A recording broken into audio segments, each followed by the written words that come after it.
So my friend was at this retreat that I was doing a workshop at, and she asked me, how did you know to go running the day after your husband died? It's a tool that I had been cultivating for a long time. Yes, exercise, movement, fitness, workouts, a tool that I had been turning into a habit.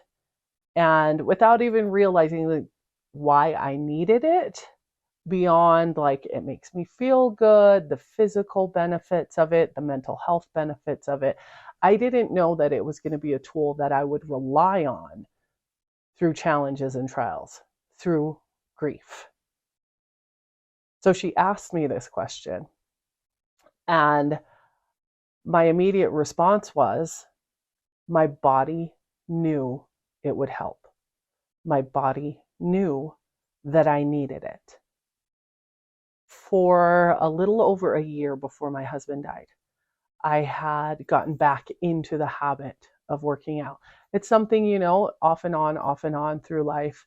And with having kids, it was more off. And so a year prior to him passing, I had started to go to this 5 a.m. Zumba class. It's what worked with my schedule. I could get up, I could go before he went to work. My kids were taken care of. He was home with them. I didn't have to worry about it. I could go do something for myself. And if I didn't do that, I started walking. Okay. So it was some simple things that helped me to feel better. And when I implemented them, I didn't realize what it would do for me. But that morning after my husband died, I knew I needed to move. I knew I needed to get out and do something, that I couldn't just sit with these big emotions, that I couldn't just sit and do nothing at that moment. And so that's what I knew to do, because it was a habit, because it was something that I had been doing, 3, 4, 5 times a week for the past year to help me to feel better, to help me to feel more like me. So when this hit, and I didn't feel anything besides these big, huge emotions and this sadness, my body knew what to do. My body knew what would help. Was it going to take away the pain of grief? Was it going to fix anything? No, it wasn't. But for a moment, I could feel a little bit normal.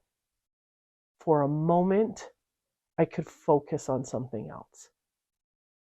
For a moment, I could have some sense of relief.